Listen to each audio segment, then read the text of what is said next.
কয়েক হাজার বছর ধরে ভারতবর্ষে অনেক ব্রহ্মজ্ঞ ঋষি মহাঋষি আবির্ভূত হয়েছেন। তাঁদের অত্যাশ্চর্য প্রজ্ঞা ভারতীয় দর্শনকে করে তুলেছে সমৃদ্ধ, অনবদ্য। সৃষ্টি হয়েছে বিবিধ দর্শন ও তাঁদের অজস্র শাখা প্রশাখা। একেশ্বরবাদ, দ্বৈতবাদ, অদ্বৈতবাদ, বস্তুবাদ, এমনকি নিরীশ্বরবাদও। জৈন আত্মক্লেশবাদ থেকে বাৎসায়নের কামসূত্র পর্যন্ত অজস্র মতবাদ। বহু তাত্ত্বিক বিতর্ক ভারতীয় মননকে করে তুলেছে মুক্ত ও গতিশীল। কিন্তু এত মহাপুরুষের পদধূলি রঞ্জিত ভারতবর্ষ কেন হাজার বছর ধরে বর্বর বিদেশি শাসনে পরাভূত থাকল? কেন এত ঋষি মহাঋষি সাধুসন্ত ব্রহ্মজ্ঞানী ত্রিকালজ্ঞ সর্বজ্ঞানী গুরু মহারাজদের জ্ঞান, দর্শন, সাধনা ও উপদেশ ভারতীয়দের রক্ষা করতে পারল না সীমাহীন বিদেশি অত্যাচারের হাত থেকে? পশুবৃত্তি সম্পন্ন বিদেশি আক্রমণকারীরা যখন ভারতীয় হিন্দুদের ধনসম্পত্তি ও তাদের নারীদের চোখের সামনে দিয়ে টেনে নিয়ে যেতে লাগলো শত শত বছর ধরে, তখন কোনো ব্রহ্মজ্ঞান, কোনো দিব্যজ্ঞান কোনো কাজে আসলো না কেন? কেন সূক্ষ্মাতিসূক্ষ্ম তাত্ত্বিক দার্শনিক বিচার সহস্র বছরের দাসত্ব মোচন করতে পারল না? একথা কি এখনও ভেবে দেখার সময় হয়নি? ব্রহ্মজ্ঞ ঋষি মহাঋষিদের প্রতি পূর্ণ শ্রদ্ধা নিয়েই বলছি, এই সব প্রশ্নের একটাই উত্তর। তা হলো, এই গুরু মহারাজাদের দিব্যজ্ঞান ছিল প্রখর, সুউচ্চ, কিন্তু তাঁরা তাদের শিষ্য পরম্পরার মধ্যে একটি বিশেষ ধরনের জ্ঞানের সঞ্চার করতে ব্যর্থ হয়েছেন। তা হলো কাণ্ডজ্ঞান, যা কিনা জগতের রূঢ় বাস্তবতাকে স্বীকার করে মানুষকে পৃথিবীতে মাথা উঁচু করে বাঁচবার মতো জ্ঞান ও শক্তি যোগায়। কবিগুরু রবীন্দ্রনাথ ঠাকুর কালান্তর গ্রন্থে স্বামী শ্রদ্ধানন্দ প্রবন্ধে লিখেছেন, সমস্ত ভারতবর্ষ জুড়ে আমরা অবুদ্ধিকে রাজা করে দিয়ে তার কাছে হাত জোড় করে আছি। সেই অবুদ্ধির রাজত্বকে, সেই বিধাতার বিধিদত্ত ভয়ঙ্কর শকটাকে কখনো পাঠান, কখনো মোগল, কখনো ইংরেজ এসে পূর্ণ করে বসেছে। বাইরে থেকে এদের মাঠটাকেই দেখতে পাচ্ছি, কিন্তু এরা হলো উপলক্ষ, এরা এক একটা ঢেলা মাত্র, এরা ভূত নয়। আমরা মধ্যাহ্নকালের আলোতেও বুদ্ধি চোখ বুজিয়ে দিয়ে অবুদ্ধির ভূতকে ডেকে এনেছি। এই সমস্ত তারই কর্ম। আমাদের লড়াই ভূতের সঙ্গে, অবুদ্ধির সঙ্গে, আমাদের লড়াই অবাস্তবের সঙ্গে। রূঢ় বাস্তবকে অস্বীকার করে হাজার বছর ধরে তুরীয় দিব্যজ্ঞান ও কাণ্ডজ্ঞানহীনতার সাধনায় মেতে থাকা বাঙালি হিন্দুর বিবেককে কষাঘাত করে সাম্প্রতিককালে আবির্ভূত হয়েছিলেন এক সম্পূর্ণ অন্যরকম ঋষি, কাণ্ডজ্ঞানের মহাঋষি শিবপ্রসাদ রায়। দিব্যজ্ঞান নয় কাণ্ডজ্ঞান চাই নামক এক নতুন দর্শন রচনার মধ্য দিয়ে যাঁর আত্মপ্রকাশ। এই কাণ্ডজ্ঞানের বর্ষণ আমাদের এক নতুন কর্মময় গতিময় বাস্তবতার দিকে নিয়ে যাবে, দাসত্বের জড় বিষাদ মোচন করবে। এই শিবপ্রসাদ রায় থাকতেন বর্ধমান জেলার কালনা শহরে, যিনি আজ প্রয়াত, কিন্তু স্বর্গত শিবপ্রসাদ রায়ের পরিচয় আজ অনেকেই জানেন। অসামান্য বাগ্মী, সুলেখক এবং হিন্দু জাগরণের এক পুরোধা হিসেবে তাঁর খ্যাতি আজ ভারতবর্ষ অতিক্রম করে ইউরোপ, আমেরিকাতেও ব্যাপ্ত হয়েছে। আজ নানা দেশে শিবপ্রসাদ রায়ের নামে অনেক ফোরাম, ট্রাস্ট, স্মৃতি সমিতি, এমনকি ফ্যান ক্লাবও গড়ে উঠেছে। আসুন আমরা দেখি কি বলছেন এই কাণ্ডজ্ঞানের মহাঋষি তাঁর দিব্যজ্ঞান নয় কাণ্ডজ্ঞান চাই গ্রন্থে। ছোটবেলায় একটা বই পড়েছিলাম, নাম বুদ্ধিতে যার ব্যাখ্যা চলে না।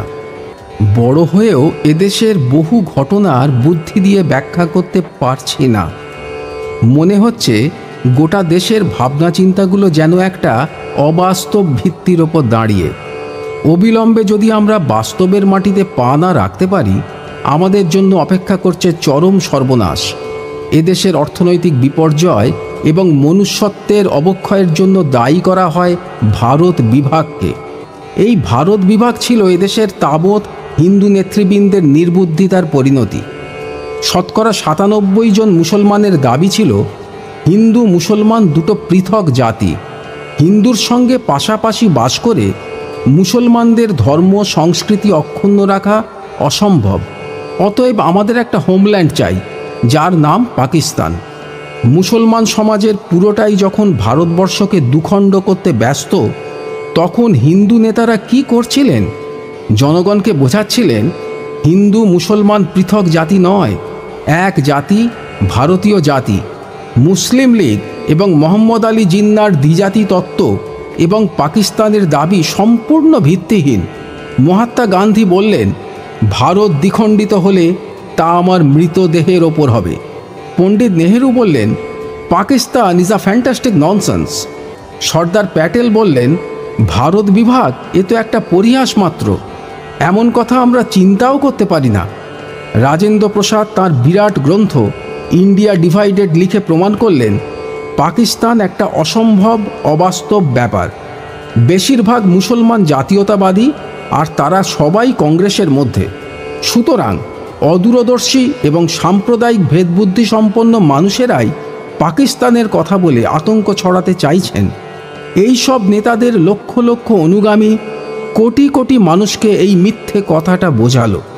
কিন্তু বাস্তবে কি ঘটেছিল? অসংখ্য প্রাণ, চোখের জল, নারীর সম্ভ্রম আর রক্তের বিনিময়ে পাকিস্তান রচিত হলো। হিন্দু এবং মুসলমান দুটো পৃথক জাত, এই সত্যকে স্বীকার করে ভারতকে দুভাগ করা হলো। 1.5 কোটি হিন্দুর সর্বস্ব কেড়ে নিয়ে তাড়ানো হলো পাকিস্তান থেকে। এখনও নিয়মিত তাড়ানো হচ্ছে এবং তাড়ানো হবে। এখন এদেশের জাতীয় নেতাদের এবং তাদের অনুগামীদের কি বলা হবে? ভণ্ড, মিথ্যাবাদী, আত্মপ্রবঞ্চক, অদূরদর্শী, ক্ষমতালোভী। প্রত্যেকটি বিশেষণ এদের কীর্তির উপযুক্ত, কিন্তু আমি তা বলবো না।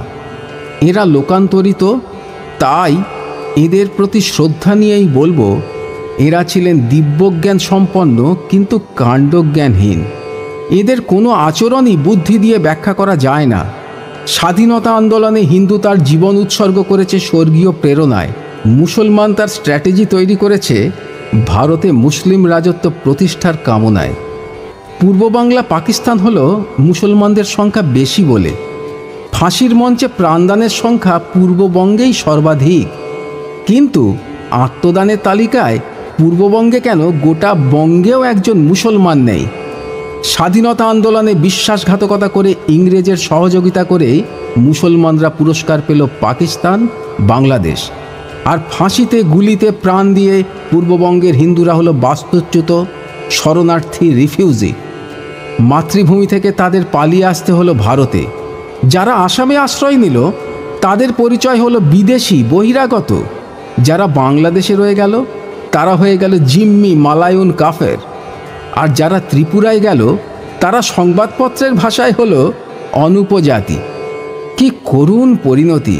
অথচ শ্যামাপ্রসাদ ছাড়া একজনও আত্মসম্মান সম্পন্ন নেতা ছিলেন নাকি গোটা দেশে এই ঘটনা যাকে বিচলিত করেছে। তাঁর প্রচেষ্টায় রক্ষিত হয়েছিল এই পশ্চিমবঙ্গ এবং পাঞ্জাব। তাকে সবাই বলেছিল সাম্প্রদায়িক। শ্যামাপ্রসাদ কাশ্মীরের চূড়ান্ত ভারতভুক্তি চেয়েছিলেন, 370 ধারার উচ্ছেদ চেয়েছিলেন। তিনি মধ্যপথে সিজফায়ার না করে যুদ্ধ চালিয়ে পুরো কাশ্মীর উদ্ধার করতে চেয়েছিলেন, তাই তাকে হত্যা করা হলো। যারা কাশ্মীরের অর্ধাংশ পাকিস্তানের হাতে তুলে দিয়ে বাকিটাকে প্রায় পাকিস্তান করে দিল, যাদের জন্য কাশ্মীর আজ অগ্নিগর্ভ, তারা প্রগতিশীল, ধর্মনিরপেক্ষ, অসাম্প্রদায়িক। যারা 370 ধারার উচ্ছেদ করে কাশ্মীর সমস্যার সত্যিকারের সমাধান চায়, তাদের সাম্প্রদায়িক বলার মতো কাণ্ডজ্ঞানহীন নেতারা আজও দেশের নেতৃত্বে। ভারতের অর্ধাংশ, কাশ্মীরের অর্ধেক উপঢৌকন দেওয়া সত্ত্বেও ভারতে আবার সেই একই পরিস্থিতির উদ্ভব হয়েছে। কাশ্মীর সবটাই চলে যেতে পারে, প্রকৃতপক্ষে কাশ্মীর আজ নিয়ন্ত্রণের বাইরে। কাশ্মীর চালাচ্ছে পাকিস্তান এবং তাদের বিভিন্ন উগ্রপন্থী সংস্থা। ভারত আবার খণ্ডিত হতে পারে। বিদেশি অর্থে পুষ্ট হয়ে অধিকাংশ মুসলমান সেই উদ্দেশ্যে কাজ করে চলেছে। রাজনৈতিক দলগুলির নির্বিচার তোষণে তারা ক্রমশই বেপরোয়া হয়ে উঠেছে। বেআইনিভাবে সরকারি জমি দখল করে পার্ক সার্কাসে অসংখ্য বাড়ি করেছে, রাজাবাজারে গড়ে তুলেছে মসজিদ, 86তে প্রজাতন্ত্র বয়কট করেছে। দিল্লির ইমাম বলেছে, আমরা এদেশের আইন কানুন মানি না, বাবরি মসজিদ না পেলে আবার হোমল্যান্ডের আওয়াজ তুলব, পার্লামেন্টে আগুন লাগিয়ে দেব। উত্তেজনাপূর্ণ বক্তৃতা দিয়ে দাঙ্গা বাঁধাচ্ছে মিরাটে, আলিগড়ে, দিল্লিতে, বরোদায়। এই অবস্থাটা বুঝে যারা কিছু বলতে যাচ্ছে তাদেরই বলা হচ্ছে সাম্প্রদায়িক। এই দিব্যজ্ঞান সম্পন্ন নেতাদের অর্ধেক ভারতবর্ষ হারিয়েও কাণ্ডজ্ঞান ফেরেনি। হিন্দু মুসলমানের ভিত্তিতে ভারত ভাগ হলো, কিন্তু এদেশের নেতাদের একজাতি তত্ত্বের মিথ্যে নেশাটা কাটল না। পাকিস্তান হিন্দু শূন্য, বাংলাদেশ প্রায় হিন্দু শূন্য, কিন্তু লোকবিনিময়ের মতো একটা বাস্তব সমাধান হাতের কাছে পেয়েও তা ব্যবহার করা হলো না।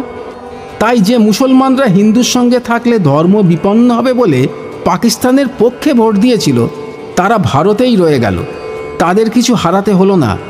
ভারতের একজন মুসলমানেরও কিন্তু এজন্য কষ্ট হয় না, কোনো দিন একটা মৌখিক প্রতিবাদও করে না। বাংলাদেশ তাদের ফিরিয়ে নিতে চাইছে, তারা ভয়ে ফিরতে চাইছে না, কারণ ইসলামিক রাষ্ট্র মানে কি তারা জানে। ভারতে সেই শতকরা 97 জন পাকপন্থী রয়ে গেছে, ধর্ম সংস্কৃতি অক্ষুণ্ণ রেখেই।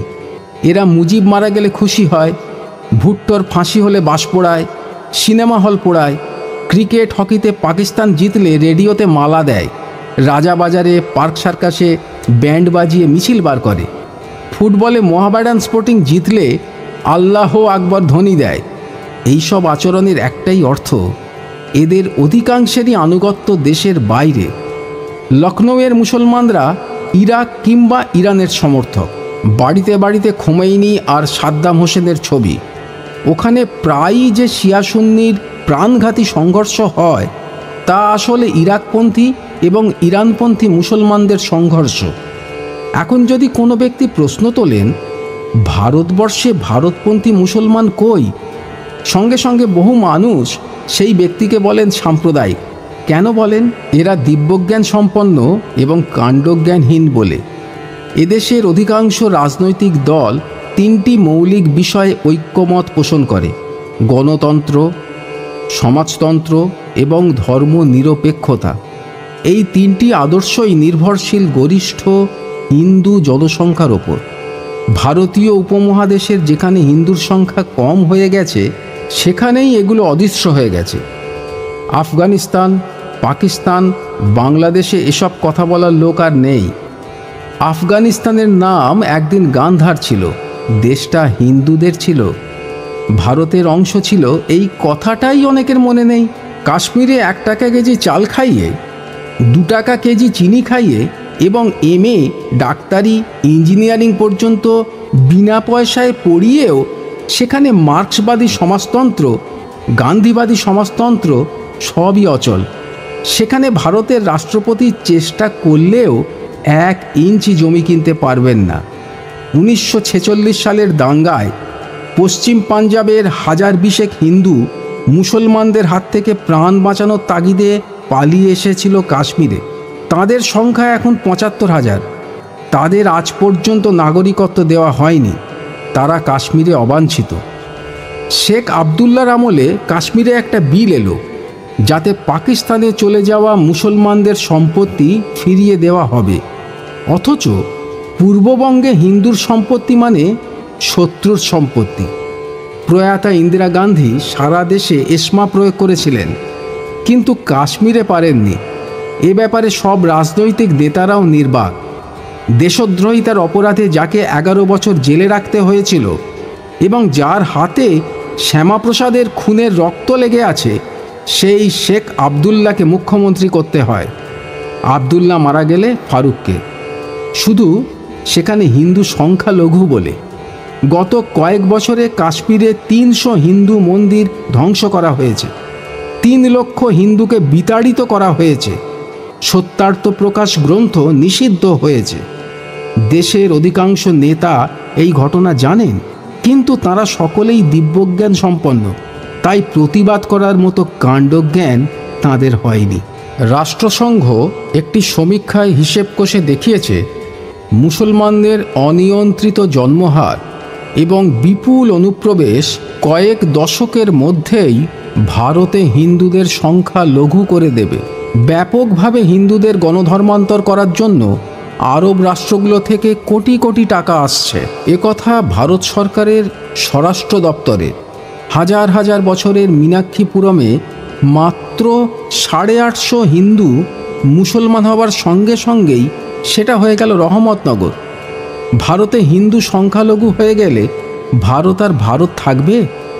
এই ছোট্ট কাণ্ডজ্ঞানের কথাটা দেশের দিব্যজ্ঞান সম্পন্ন ধর্মীয় গুরু, রাজনৈতিক নেতা, সাধু সন্ত, বুদ্ধিজীবী কারো মাথায় ঢুকছে না।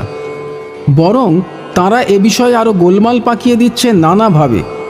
রামকৃষ্ণ মিশনের একটি সম্মেলন হয়েছিল বেলুড়ে 1981 সালে।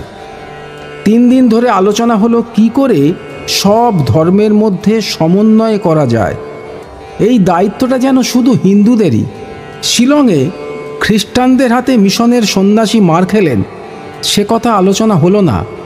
চেরাপুঞ্জির রামকৃষ্ণ মিশনে জলের পাইপ কেটে দিল, কতভাবে অত্যাচার করল সে কথা কেউ বললেন না। অন্য ধর্মের হাতে মার খাওয়া আর সর্বধর্ম সমন্বয়ের চেষ্টা করা, এটা এদেশের অনেক ধর্মীয় প্রতিষ্ঠানের একমাত্র কাজ।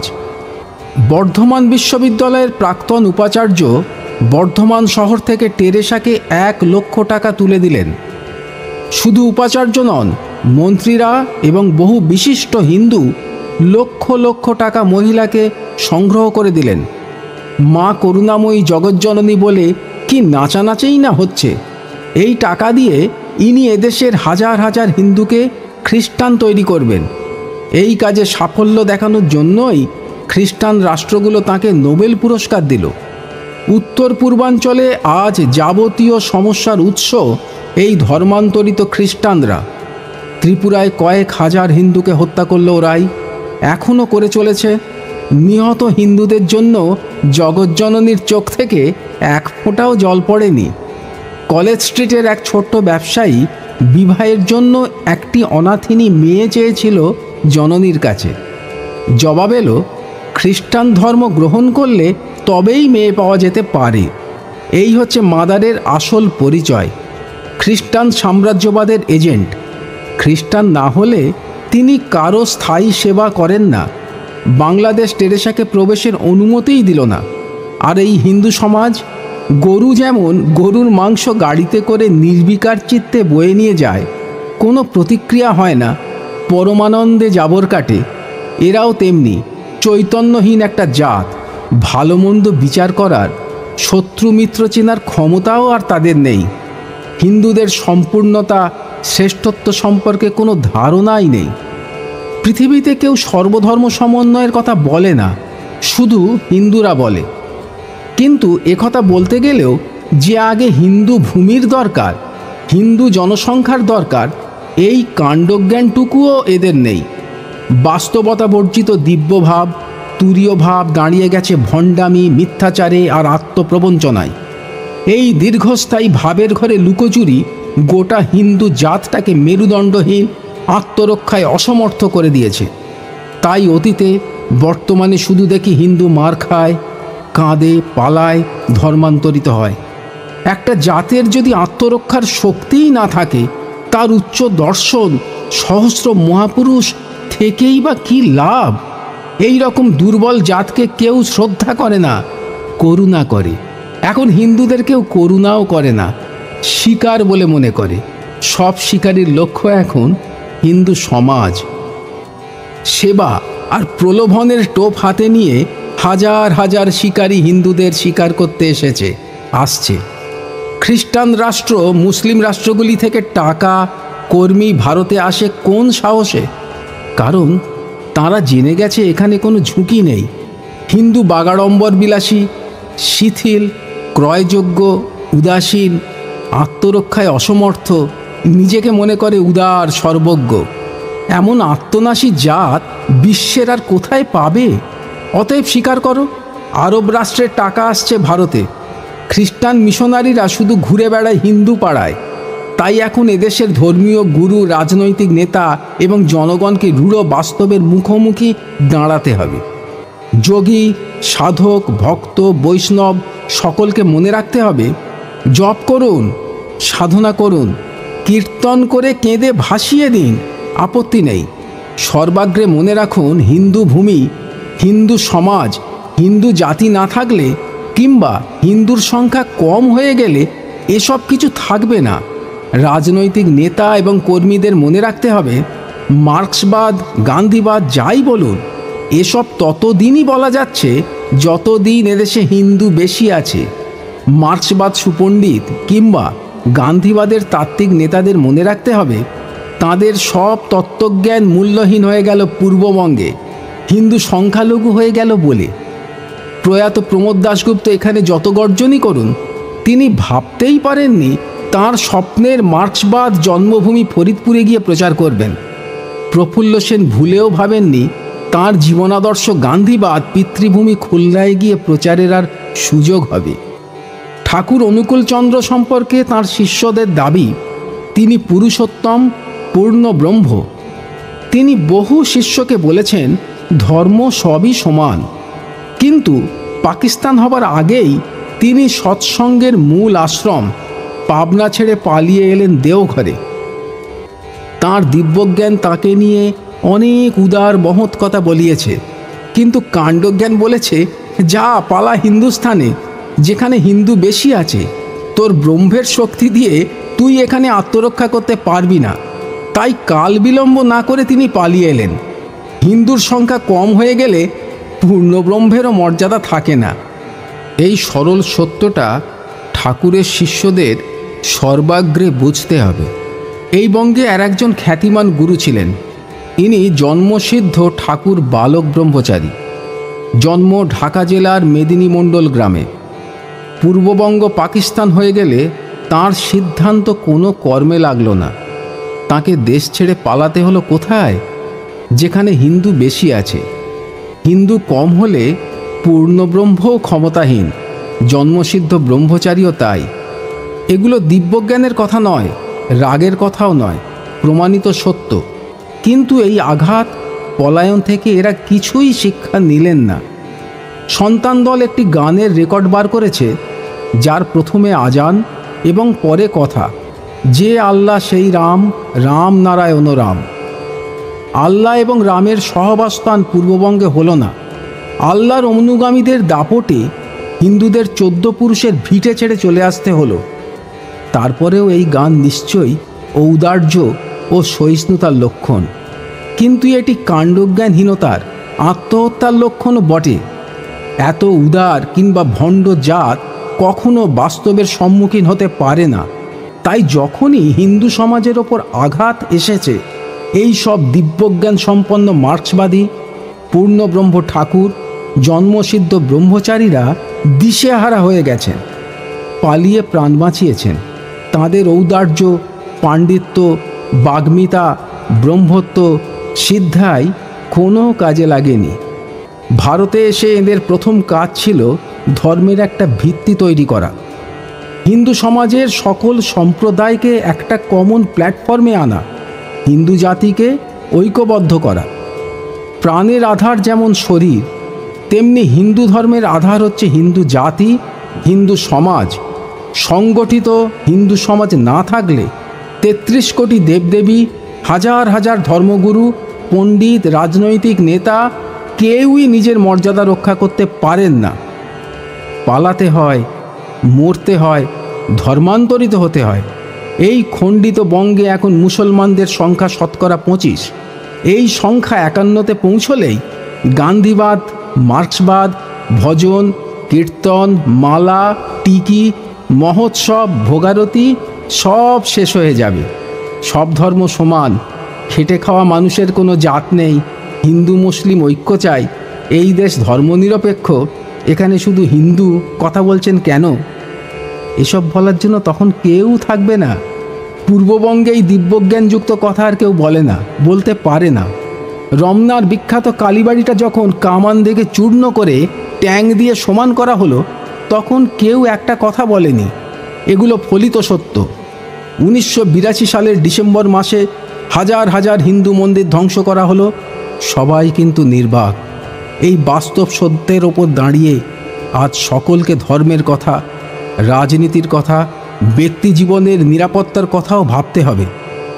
হিন্দু সংগঠিত, শক্তিশালী এবং সংখ্যাগুরু না থাকলে শুধু তার ধর্মই লাঞ্ছিত হয় না, তার জীবন সম্পত্তিও নিরাপদ থাকে না। এ শুধু পূর্ববঙ্গ কিংবা পাকিস্তানের ইতিহাস নয়, 1000 বছরের ইতিহাস। গত 1000 বছর ধরে হিন্দু দেবদেবী যেভাবে লাঞ্ছিত, অপবিত্র হয়েছে, তাতে দেবতাদের মর্যাদা বাড়েনি। বহু মানুষের মনে প্রশ্ন জাগতে পারে, আমাদের দেবদেবীদের মহিমা শুধু পুঁথিপত্রে, কথাবার্তায়। কথাটা মিথ্যে নয়। এদেশে 100 বছর আগে জনসংখ্যা ছিল 30 কোটি, দেবতার সংখ্যা 33 কোটি। অর্থাৎ একটা দেবতা একজন মানুষের কল্যাণ করলেও আমরা 3 কোটি দেবতাকে বিদেশে কল্যাণের জন্য রপ্তানি করতে পারতাম। তাহলে এদেশে এত রোগ, শোক, দারিদ্র্য, অশিক্ষা, ভণ্ডামি, দুর্নীতি, স্বার্থপরতা কেন? এদেশে মঠ মন্দিরের সংখ্যা 34 লক্ষ, সাধু, সন্ন্যাসী, মহন্ত, পণ্ডিত, পূজারীর সংখ্যা 58 লক্ষ। এদের দায়িত্ব হিন্দু সমাজকে অভয় দেওয়া, সাহস জোগানো। অথচ আশ্চর্যের ব্যাপার, এরাই ভীত, সন্ত্রস্ত, সংকুচিত মাত্র কয়েক হাজার দেশি বিদেশি মৌলভী আর পাদ্রীদের সামনে। কেন? কোথাও নিশ্চয় ফাঁকি আছে। আসলে জাত হিসেবে আমরা অত্যন্ত স্বার্থপর। ফাঁকিটা সেখানেই। সাধু, সন্ন্যাসী, ব্যবসায়ী, রাজনীতিবিদ, পণ্ডিত, পুরোহিত যাই হন না কেন, বেশিরভাগ হিন্দুর জীবন আত্মকেন্দ্রিক। ব্যক্তি এবং পরিবারকে কেন্দ্র করেই তার সব চিন্তা ও কর্ম সীমাবদ্ধ। জীবনী শক্তির সবটুকু এতেই ব্যয়িত। মানুষের ওপর তার বিশ্বাস নেই। সোজাসুজি ঈশ্বর, গুরু, জ্যোতিষীর ওপর নির্ভরশীল। হিন্দুর জীবনচর্যায় রাষ্ট্র নেই, সমাজ নেই, দেশ নেই। এটাই বৃহৎ ফাঁকি।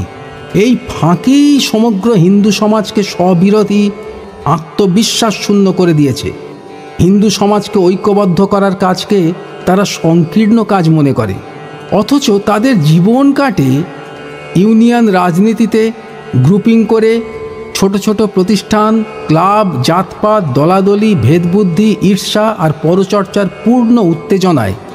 পাড়ায় বন্ধু নেই, প্রতিবেশীদের সঙ্গে মামলা চলছে, নিজের বাবাকে খেতে দেয় না, সাঁই বাবার ভজনা করছে, গর্ভধারিণী মা ভিক্ষে করছে, আর ছেলে তারাপীঠ ঠনঠনিয়া কাঁপিয়ে দিচ্ছে মা মা চিৎকার করে। এরাই রাজনীতিতে হিন্দু মুসলিম ঐক্যের আওয়াজ তুলছে, দুনিয়ার শ্রমিককে এক করার কথা বলছে। হীন, প্রবৃত্তিপরায়ণ, স্বার্থপর হিন্দু ভগবানকে পর্যন্ত নির্বোধ ভাবতে শুরু করেছে। তাই সকলকে বঞ্চিত করে জপে, কীর্তনে, পুজোয় ঈশ্বরকে সন্তুষ্ট করতে চাইছে। স্ববিরোধী মানুষের দিব্যজ্ঞান থাকে, কাণ্ডজ্ঞান থাকে না। ভণ্ডামি করে তাদের বেঁচে থাকতে হয়।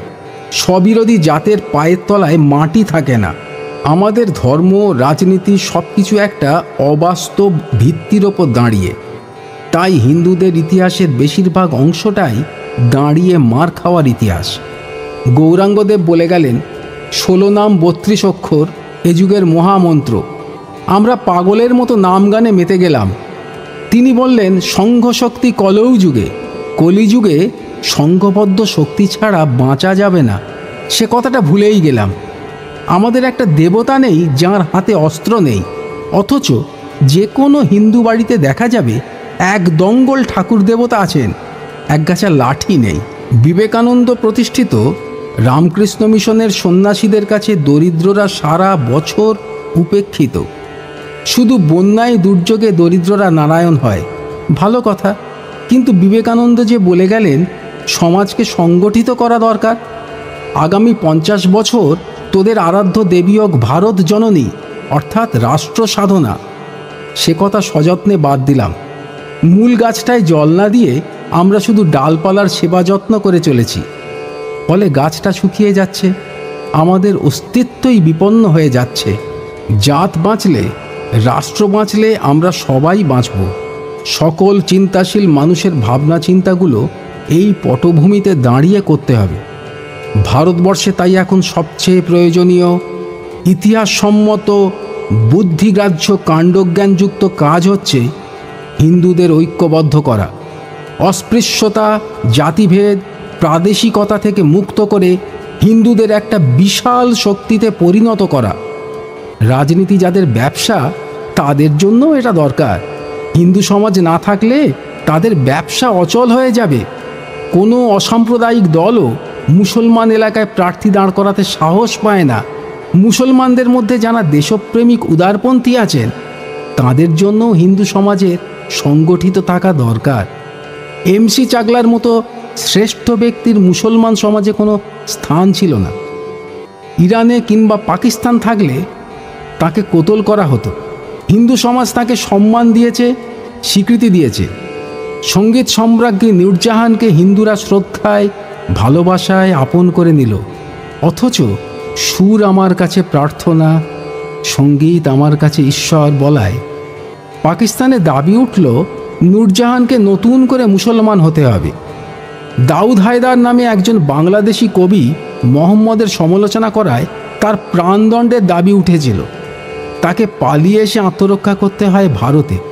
ভারত মুসলিম রাষ্ট্র হলে তার মৃত্যু অবধারিত ছিল।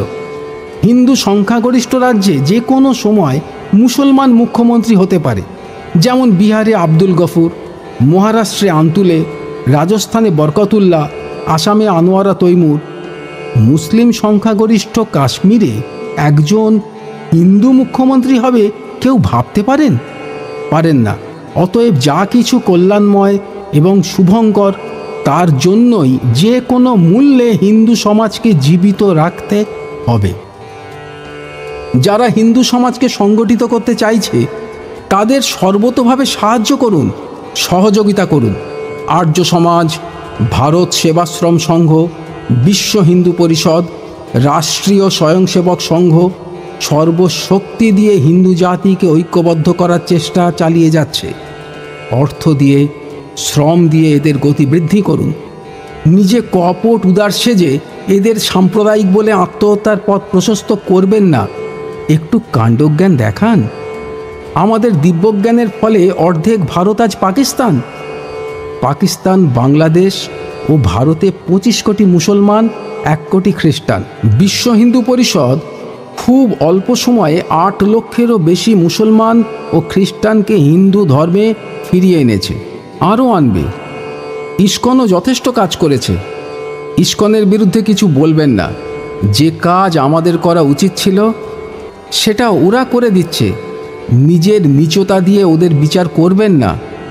দেশদ্রোহিতার অপরাধে মাইকেল স্কট, ফাদার ফেরারকে ভারত থেকে বিতাড়িত করা হয়েছিল। সম্প্রতি ফাদার ডিসুজাকে গ্রেপ্তার করা হলো। বিদেশি এজেন্ট খ্রিস্টান ফাদারই। ইসকন বিদেশি এজেন্ট হলে সারা পৃথিবী জুড়ে মন্দির করতো না, এত কৃচ্ছ সাধন করতো না। অন্যদিকে বিহার শরীফে মোরাদাবাদে মর্টার, বন্দুক তৈরির কারখানা পাওয়া গেল মুসলমান পাড়ায়। লখনৌয়ের মসজিদে পাওয়া গেল 15,000 তাজা বোমা। ধানবাদের মুসলিম হোটেল থেকে পাওয়া গেল বাক্স বাক্স জোরালো ডিনামাইট। টন টন RDX রয়েছে মুসলিম মাফিয়াদের হাতে। ধর্মপ্রচারের নামে খ্রিস্টান ও মুসলমানদের খোলাখুলি রাষ্ট্রবিরোধী কার্যকলাপ অচলায়তন হিন্দু সমাজের টনক নড়িয়ে দিয়েছে। তার লক্ষণ ফুটে উঠেছে জীবনের প্রতিটি ক্ষেত্রে, এমনকি রাজনৈতিক ক্ষেত্রেও। বিপুল শক্তি নিয়ে হিন্দু সমাজের জাগরণ ঘটছে। হিন্দুর শক্তি বৃদ্ধিতে রাষ্ট্রদ্রোহী ছাড়া আর কারো আতঙ্কিত হবার কারণ নেই। হিন্দু কারো মসজিদ ভেঙেছে, গির্জা ভেঙেছে, ইতিহাসে একটি দৃষ্টান্ত নেই।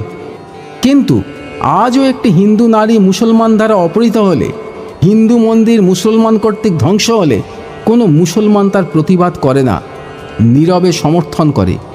এগুলো বিদ্বেষ সৃষ্টি নয়, বাস্তব অবস্থার কথা, হিন্দুর বাঁচার কথা। সভ্য দেশে আইন সকলের জন্য সমান হয়। এখানে মুসলমানদের জন্য বিবাহ আইন পৃথক। হিন্দু বিয়ে করবে একটি, পরিবার পরিকল্পনা করে সন্তান রাখবে 2টি। তাদের স্লোগান আমরা 2, আমাদের 2। আর একজন মুসলিম বিয়ে করবে 4টি, পরিবার পরিকল্পনা করবে না। তাদের স্লোগান আমরা 5, আমাদের 25। এই ব্যবস্থা পাশাপাশি চললে ভারত মুসলিম সংখ্যাগরিষ্ঠ হতে কতদিন? শুধু কি এখানেই শেষ? শিব ঠাকুরের আপন দেশে আইন কানুনের সর্বনেশের মতোই ভারতের ব্যাপার স্যাপার। যে মুসলমানের কাছে বিবাহের কোনো পবিত্রতা নেই, স্থায়িত্ব নেই, আজ বিয়ে করলে কাল তালাক দিয়ে পরশু নিকাহ করতে পারে, তিনি বিবাহ করতে পারবেন 4টি। আর যে হিন্দু বিশেষ কারণ না ঘটলে কিছুতেই 2টো বিয়ে করবে না, নিয়ন্ত্রণ হালা হলো তার জন্য। এই সেকুলারিজমের আরও মহিমা আছে। হিন্দু 2টি বিয়ের চেষ্টা করলে তাকে গ্রেপ্তার করতে পারবে 3টে স্ত্রীর মালিক মুসলিম পুলিশ অফিসার। তাকে বিচার করে সাজা দিতে পারবে 4টে স্ত্রীর মালিক মুসলমান বিচারপতি। সাজাটি কি? 7 বছর সশ্রম কারাদণ্ড। জানি বিশ্বাস হচ্ছে না। বিশ্বাস না হওয়ার কারণ, নেতা, সংবাদপত্র, বুদ্ধিজীবীদের কল্যাণে জনগণকেও ক্রমশ কাণ্ডজ্ঞান শূন্য করে ফেলা সম্ভব হয়েছে। এদেশের সব দলের নেতারাই দিব্যজ্ঞান সম্পন্ন, নয়তো আরবের অর্থপুষ্ট। এখন তো প্রমাণিত বিজেপি ছাড়া সব দল দাউদ, মেমন, রশিদের এজেন্ট। তাই প্ল্যান করে তারা দেশটাকে মুসলমানদের করে দিতে চাইছে। যারা এই সত্য কথাগুলো জনসমক্ষে বলছে, আরবীয় এজেন্টরা তাদের সাম্প্রদায়িক বলে নিজেদের মুখ রক্ষা করতে চাইছে। এই দ্বিমুখী চক্রান্তের প্রতিরোধ করে দেশকে বাঁচাবে কে? হিন্দুর সংঘবদ্ধ শক্তি। পাকিস্তানে, বাংলাদেশে বাধ্যতামূলক বিবি নিয়ন্ত্রণ হচ্ছে, জন্ম নিয়ন্ত্রণ হচ্ছে। এখানে হবে না কেন? কাণ্ডজ্ঞানহীন নেতৃত্ব রয়েছে বলে। নেতারা নৈবেদ্যের ওপর মন্ডার মতো। আমরা হচ্ছি নৈবেদ্য চাল। হিন্দু সমাজ গা ঝাড়া দিলেই এই স্বার্থপর হিন্দু বিরোধী মন্ডারূপী নেতারা অদৃশ্য হয়ে যাবে।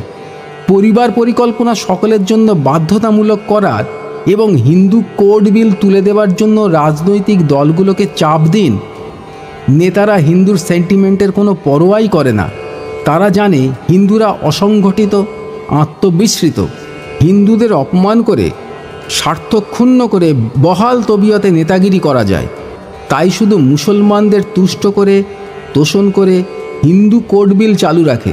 গো হত্যার পক্ষে কথা বলে শাহবানু মামলার রায় পাল্টে দেয়। রামের মন্দির ভেঙে বাবরের তৈরি মসজিদ বিলুপ্ত হলে সবাই বৎসহারা গাভীর মতো হয়ে যায়। হিন্দুর ওপর প্রতিহিংসা পরায়ণ হয়ে ওঠে। রামচন্দ্রকে কাল্পনিক বলে উড়িয়ে দিয়ে ঐতিহাসিক চরিত্র বলে বাবরকে বেশি মর্যাদা দেবার চেষ্টা করে। এরাই বাংলাদেশ থেকে হিন্দু শরণার্থী আত্মরক্ষা করার জন্য ভারতে এলে পুশব্যাক করে বাংলাদেশে ঢুকিয়ে দেয়, ভারতে থাকতে দেয় না। বিদেশি অনুপ্রবেশকারী মুসলমান হলে একটি কথাও বলে না। বাংলাদেশ থেকে 1 কোটি অনুপ্রবেশকারী মুসলমান পশ্চিমবঙ্গে এসেছে, একথা বলছে ঢাকার সাংবাদিক এবং বুদ্ধিজীবীরা। মেটিয়াবুরুজ, পার্ক সার্কাস, মুর্শিদাবাদে কাতারে কাতারে ঢুকেছে। শুধু কলকাতায় 4 লক্ষ বিদেশি মুসলমানদের হিসেব আছে সরকারের খাতায়। ধর্মতলায় ব্যাগ বিক্রেতাদের কিংবা হাওড়ার সাবয়ের আশেপাশে তাকালেই এদের দেখা যায়। প্রত্যেকটি রাজনৈতিক দল এদের প্রশ্রয়দাতা। সিপিএম রেশন কার্ড করে দিচ্ছে, তো কংগ্রেস ভোটার লিস্টে নাম তুলে দিচ্ছে। শুধু লক্ষ্য সামনের নির্বাচন। কলকাতার হকার উচ্ছেদ করতে গিয়ে জ্যোতি বসু সব হিন্দু হকারদের তুলে দিলেন। বাংলাদেশ থেকে আসা বিহারি মুসলমানদের তুলতে পারলেন না। তাদের পেছনে এসে দাঁড়ালেন মিয়া কলিমুদ্দিন। তখন ডেপুটি স্পিকার, এখন খাদ্যমন্ত্রী, মুসলিম কনফারেন্সের সভাপতি। প্রত্যেকটি মিটিংয়ে বলেন, আমি আগে মুসলমান, পরে ভারতীয়। এই কথার প্রতিবাদ করতে পারে কোনো দলে এমন একজন নেতা নেই। সুতরাং আজ গভীরভাবে ভাবতে হবে কাদের হাতে আমাদের সমাজের ভবিষ্যৎ তুলে দিয়েছি। ভাবতে, বুঝতে এবং সঠিক সিদ্ধান্ত নিতে দেরি হলে অনুশোচনা ছাড়া আর কিছু করার থাকবে না। ধর্মগুরু, রাজনৈতিক নেতাদের মতো সাহিত্য, সাংবাদিকতার জগৎটাও আজ নিয়ন্ত্রণ করছে দিব্যজ্ঞানী ও স্বার্থান্বেষী বুদ্ধিজীবীরা। দেশের ধর্ম, সংস্কৃতি, হিন্দুত্বকে আঘাত করা এদের লক্ষ্য। হিন্দু সমাজের সর্বনাশ করে এরা মানবতাবাদী সাজতে চায়। দেশের ছদ্ম বুদ্ধিজীবীরা যুক্তিহীন, অর্থহীন প্রবন্ধ লেখে সংবাদপত্রে হিন্দু রাষ্ট্রের বিরুদ্ধে, হিন্দু সংগঠনের বিরুদ্ধে। আহাম্মকের মতো লেখে হিন্দু রাষ্ট্রের কথা বললে শিখেরা, বৌদ্ধরা পৃথক রাষ্ট্র চাইবে। মুসলমানেরা আলাদা রাষ্ট্র চাইবে। এই হতভাগ্যেরা ভারতের সংবিধানটা একবার খুলে দেখে না, যাতে লেখা আছে শিখ, বৌদ্ধ, জৈন এরা হিন্দু সমাজের অন্তর্গত, এরা স্মৃতিভ্রংশ অথবা শয়তান। নইলে এদের মনে পড়ত 23% মুসলমান ভারতের 30% জমি নিয়ে পাকিস্তান তৈরি করেছে, তারপরেও 1.5 কোটি হিন্দুকে তাড়িয়ে দিয়েছে, কিন্তু জমি দেয়নি। এদেশের কিম্ভূত কিমাকার রাজনৈতিক নেতারা এবং অপদার্থ বুদ্ধিজীবীরা বড়ই বিচিত্র। এরা হাজার হাজার মাইল দূরে থাকা 10 লক্ষ প্যালেস্টাইনি মুসলমান উদ্বাস্তুদের জমি দেবার জন্য সহানুভূতি দেখাতে পারেন, সরকার আর্থিক সাহায্য দিতে পারে, নির্জোট সম্মেলনের নেতারূপে তাদের জন্য বিশ্ব জনমত তৈরি করতে পারে, পারে না শুধু অন্যায়ভাবে দেওয়া 1.5 কোটি হিন্দুর জন্য ন্যায়ত আইনত প্রাপ্য জমি চাইতে। বঙ্গসেনা, বিএলও বাংলাদেশের 8টি জেলা নিয়ে স্বাধীন বঙ্গভূমির দাবি করছে, তার জন্য প্রাণের ঝুঁকি নিয়ে আন্দোলন করছে। জনমত এই দাবির পেছনে সংহত হলেও বাংলাদেশের প্রত্যেকটি হিন্দু এই আন্দোলনে আসার আলো দেখলেও ভারতের সংবাদপত্র নির্বাক। নেতারা, পণ্ডিতেরা বলতে পারছেন না এ দাবি ন্যায্য, আইনসঙ্গত এবং মানবিক দাবি। অনেক আগে এই দাবি উচ্চারিত হওয়া উচিত ছিল। রাজনৈতিক নেতা এবং বুদ্ধিজীবীরা এসব ভাবতে পারে না। রুগ্ন, পরাজিত, বিকৃত দৃষ্টিভঙ্গি নিয়ে তাঁরা ভাবেন এসব বললে ভারতের মুসলমানেরা আবার যদি রাষ্ট্র চায়। এরা ভুলে যান যে মুসলমানরা দেশ ভাগ করে নিজেদের রাষ্ট্র বুঝে নিয়েছে, যতটা জমি পাওয়া উচিত তার চেয়ে বেশি জমি নিয়েছে। অতএব মুসলমানেরা আবার রাষ্ট্র চাইলে তাদের সীমান্ত পার করে দিতে হবে। এটাই হচ্ছে যুক্তি এবং ইতিহাসের শিক্ষা। কাণ্ডজ্ঞানহীন পণ্ডিত বুদ্ধিজীবীরা এ শিক্ষা নেয় না। তারা গোটা দেশকে বিভ্রান্ত করে, সর্বনাশকে আড়াল করতে চায়, হিন্দু বিরোধিতায় উৎসাহ প্রদান করে, কোরআন না পড়ে, ইসলামকে না জেনে অকারণে তার প্রশংসা করে। কোরআনে ঠিক কি আছে তা নিয়ে কোনো বিদগ্ধ লেখক কোনো দিন আলোচনা করেন না। কেন করেন না? এরা সকলেই দিব্যজ্ঞান সম্পন্ন এবং কাণ্ডজ্ঞানহীন বলে। আনন্দবাজার আজকাল অকারণে গরু খাওয়ার পক্ষে ওকালতি করে, বিপক্ষে চিঠি লিখলে ছাপে না। গল্পে, উপন্যাসে, প্রবন্ধে হিন্দুদের ছোট করে দেখানো লেখক বুদ্ধিজীবীদের ফ্যাশন। প্রগতিশীল হবার তীব্র ইচ্ছা এদের বুদ্ধিকে বিকৃত করে দিয়েছে। এরা জানে ইসলামে গরু কাটার কোনো বাধ্যতা নেই, কোরআনের জন্মভূমিতে গরুই নেই, অথচ এটা গোপালের দেশ। গরুর প্রতি মানুষের প্রচণ্ড শ্রদ্ধা। গরু কাটলে 85% জন মানুষের প্রাণে লাগে।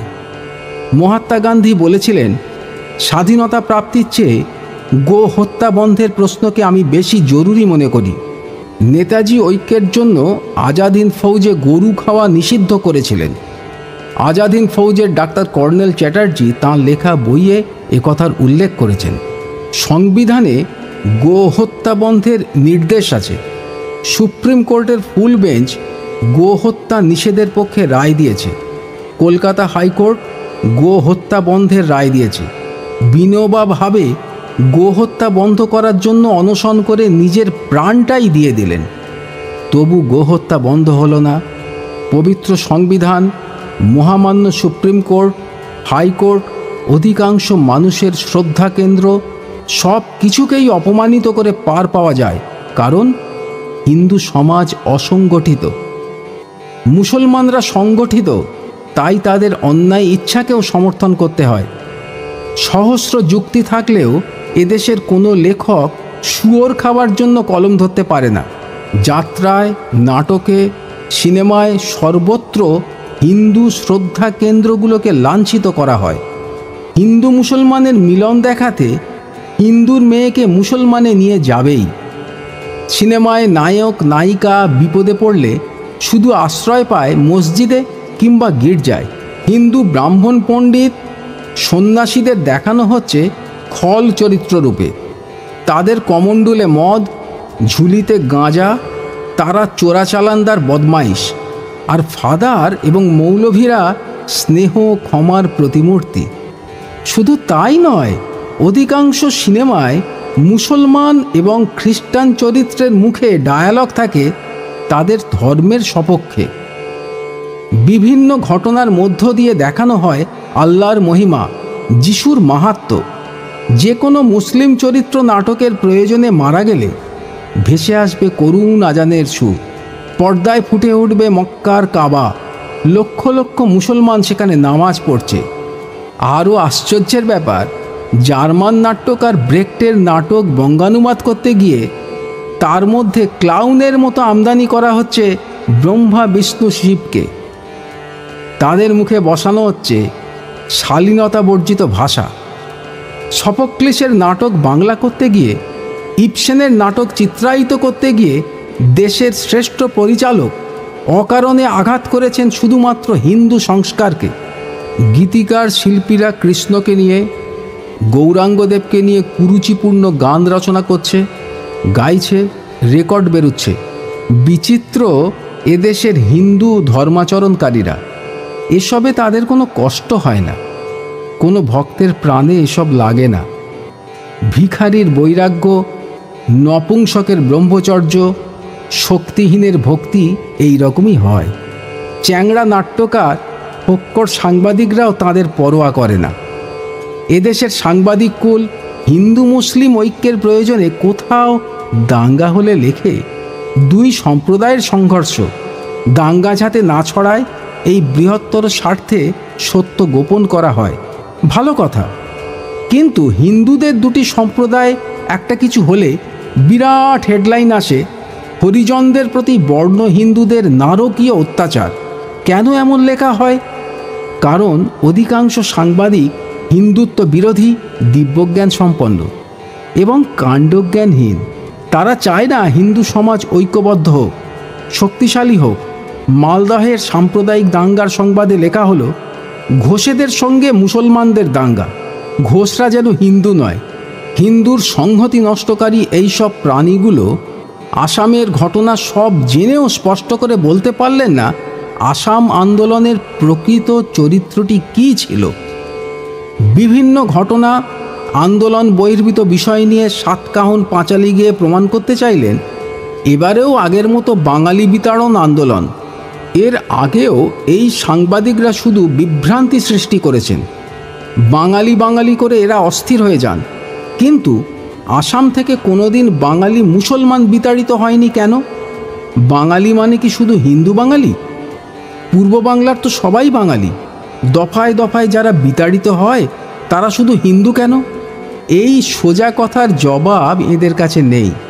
বাঙালিদের জন্য যাদের বেশি দরদ, যারা বাঙালির স্বার্থ রক্ষায় বাঙালিস্তান গড়তে চায়, সেই আমরা বাঙালিও এ প্রশ্নে নীরব। বাংলাদেশের নির্যাতিত হিন্দুদের জন্য এরা কোনোদিন একটা কথা বলে না। এবারও এরা সব সময় চেয়েছেন আসামের আন্দোলনকে লঘু করে দেখাতে। এত দীর্ঘস্থায়ী ও শক্তিশালী আন্দোলন ভারতের ইতিহাসে কখনো হয়নি। সারা দেশের উর্দু পত্রিকাগুলোর আর্তনাদ শুনলেই বোঝা যাবে এই আন্দোলনের লক্ষ্য। আন্দোলনের মূল লক্ষ্য বাংলাদেশ থেকে আগত অনুপ্রবেশকারী মুসলমানদের বিতাড়ন। হিন্দুদের বিতাড়ন নয়। হিন্দু পৃথিবীর যেখান থেকেই আসুক, এখানে সে বিদেশি নয়, অনুপ্রবেশকারী নয়, এমনকি শরণার্থীও নয়। এ দেশ তাদের মাতৃভূমি। অসমিয়া হিন্দুরা একথা বুঝেছে, কিন্তু তাদের আরও সক্রিয় হতে হবে। আসামে 49 লক্ষ বাংলাদেশি মুসলমানের অনুপ্রবেশ ঘটেছে। এই অনুপ্রবেশ বন্ধ করতেই হবে। না পারলে আসামের রাজনৈতিক ভারসাম্য নষ্ট হয়ে যাবে। আসাম হবে আরেকটা পাঞ্জাব কিংবা কাশ্মীর। আসামের তরুণেরা এ ব্যাপারে সচেতন, সতর্ক হচ্ছে, উপযুক্ত ব্যবস্থা নিচ্ছে, এটাই আশার কথা। কিন্তু হিতেশ্বর সাইকিয়া, প্রফুল্ল মোহান্তি সরকার সবটাই উল্টে দিচ্ছে। পাঞ্জাব আজ অগ্নিগর্ভ। সেখানে তৈরি হয়েছে শিখ মুসলিম সুরিত সমিতি। এর পিছনে আছে পাকিস্তান এবং এখানকার মুসলমানদের একটি অংশ।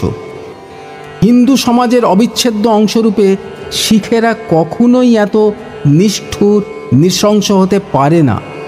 300 বছরের শিখ ইতিহাসে এরকম নজিরও নেই। নির্মম হিন্দু হত্যায় তাই ফুটে উঠেছে পরিচিত ইসলামিক বর্বরতা। এই বাস্তব অবস্থার ভয়ঙ্করত্ব এবং সমস্যা সমাধানের কথা কেউ বলতে পারছে না। ঔদার্য নিয়ে, দিব্যজ্ঞান নিয়ে মিথ্যার চোরাবালিতে দাঁড়িয়ে নিজের মৃত্যু প্রত্যক্ষ করছে হিন্দু সমাজ। বিশ্বের সর্বাপেক্ষা নিরীহ, উদার, পরমত সহিষ্ণু মনুষ্য গোষ্ঠী, যারা শুধু সর্বমানবে নয়, পশু পক্ষী কীট পতঙ্গ প্রতিটি ধূলিকণায় ঈশ্বরকে কল্পনা করেছে। মানবাত্মার সর্বোচ্চ প্রকাশ ঘটেছে যাদের ধর্ম দর্শনে সেই হিরণ্ময় ঐতিহ্যের ধারক হিন্দু সমাজ আজ বিপন্ন। তথ্য প্রমাণ যুক্তির আলোয় এই কঠিন সত্য নগ্নভাবে প্রকটিত। যত দূর সম্ভব ঐক্যবদ্ধ সংগঠিত করে হিন্দুত্বকে বাঁচানো আজকের হিন্দুদের একটা চ্যালেঞ্জ। যে যাই বলুক, ভারতবর্ষের জাতীয় জীবনের মূল ধারা মানে হিন্দু ধারা। হরিদ্বার থেকে কলকাতা পর্যন্ত পৌঁছতে গিয়ে গঙ্গায় অনেক নদী এবং নর্দমার অনুপ্রবেশ ঘটেছে। তাতে গঙ্গার স্বকীয়তা, পবিত্রতা নষ্ট হয়নি। গঙ্গা গঙ্গাই রয়ে গেছে। হিন্দুও তাই।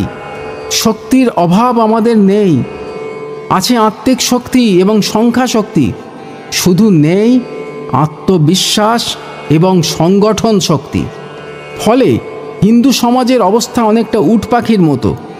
উট পাখি দৌড়তে পারে ঘন্টায় 40 থেকে 45 মাইল, লাথি মেরে ছিটকে ফেলে দিতে পারে একটা তাজা ঘোড়াকে। পায়ে তার এত জোর। আত্মবিশ্বাস না থাকার ফলে বিপদ দেখলে প্রত্যেকটি উট পাখি কী করে? চোখ দুটো বন্ধ করে ঠোঁটটা বালিতে গুঁজে দেয়, ভাবে বিপদ এড়িয়ে গেলাম। তখন তাকে ছিঁড়ে ছিঁড়ে খায় ঘেয় কুকুর আর রুগ্ন শেয়ালের দল, যারা তার একটা পদাঘাতের যোগ্য নয়। এ অবস্থা চলতে পারে না, সহ্যের অতীত। হিন্দু সমাজ সংগঠিত হচ্ছে, জাগ্রত হচ্ছে, হতেই হবে। কারণ লক্ষ লক্ষ বছরের ঐতিহ্য সম্পন্ন পৃথিবীর সবচেয়ে সৎ, শুভ্র এবং পবিত্র জীবন দর্শনের উজ্জ্বল উত্তরসূরি হিন্দু জাতির ভবিষ্যৎ আমরা কিছু কাণ্ডজ্ঞানহীন রাজনীতিক, বালখিল্য বুদ্ধিজীবী অথবা ভণ্ড ধার্মিকদের হাতে ছেড়ে দিয়ে চুপ করে বসে থাকতে পারি না। কারণ এটা হিন্দু জাতির অস্তিত্ব রক্ষার প্রশ্ন। যদি না পারি, 25 বছর পরেই কিছু স্পেসিমেন মনুষ্য আমরা চিড়িয়াখানায় দেখতে পাব। বাধ্যতামূলক ধর্মান্তরিত অহিন্দু পিতারা তাদের বালক পুত্রদের হাত ধরে বলবে, এই দেখ, অতীতে এই দেশে এক ধরনের প্রাণী ছিল। এরা সংখ্যায় ছিল প্রচুর, শক্তিও ছিল যথেষ্ট। এদের নাম ছিল হিন্দু। এদের বেদ ছিল, বেদান্ত ছিল, গীতা উপনিষদ ছিল, মার্ক্সবাদ গান্ধীবাদ ছিল, কিন্তু বাস্তব বুদ্ধি ছিল না। তাদের ব্রহ্মজ্ঞান ছিল, দিব্যজ্ঞান ছিল, শুধু কাণ্ডজ্ঞান ছিল না। তাই তারা পৃথিবী থেকে হারিয়ে গেছে। 2-4টি প্রাণী মাত্র এখন দেখা যায়, তাই দ্রষ্টব্য বস্তু বলে চিড়িয়াখানায় রাখা হয়েছে। মারা গেলে এখান থেকে নিয়ে গিয়ে আরক মাখিয়ে জাদুঘরে রেখে দেওয়া হবে। কিছু তথ্য। দীর্ঘদিনের কলঙ্ক কালিমা বাবরি মসজিদ হিন্দুরা ধূলিসাৎ করে দিয়েছে। বিশাল হিন্দু সমাজে আত্মবিশ্বাস এসেছে। দুর্নীতি দূষিত রাজনৈতিক ক্ষেত্রে ভারতীয় জনতা পার্টির অভ্যুত্থান জাতীয় জীবনে স্বস্তি এনে দিয়েছে। আর্য সমাজ, ভারত সেবাশ্রম সংঘ, বিশ্ব হিন্দু পরিষদের চেষ্টায় এ পর্যন্ত 50 লাখ মুসলমান এবং 5 লাখ খ্রিস্টান হিন্দু সমাজে ফিরে এসেছে। মিরাটের ইমাম সৈয়দ মেহবুব আলী, মাদ্রাজের ইমাম শেখ আমির মোহাম্মদের মতো শতাধিক পণ্ডিত হিন্দু ধর্মের প্রচার করে বেড়াচ্ছেন। খ্রিস্টান ধর্মের প্রচারক অ্যান্ডারসন মাউরি, হিপসন রায় উত্তর পূর্বাঞ্চলে হিন্দু ধর্ম সংস্কৃতির প্রচারে ব্যস্ত রয়েছেন। প্রত্যেকটি রাজনৈতিক দল দাউদ ইব্রাহিম, রশিদ খানের এজেন্ট প্রমাণিত হয়ে যাওয়ায় তারা সবাই এক হয়ে হিন্দু সমাজ এবং ভারতীয় জনতা পার্টির বিরুদ্ধে যুদ্ধ ঘোষণা করেছে। আসমুদ্র হিমাচল ভারতবর্ষের নগরে বন্দরে গ্রামে গঞ্জে হিন্দু সংগঠন এখন ঠিক দাবানলের মতোই ছড়িয়ে যাচ্ছে। ঘুমন্ত সিংহ হাই তুলছে, আড়মোড়া ভাঙছে। রাষ্ট্রদ্রোহীরা চিন্তিত হয়ে উঠেছে। হিন্দুর জাগরণের আর দেরি নেই। রতন পালের লেখা একটি কবিতা ধর্ম।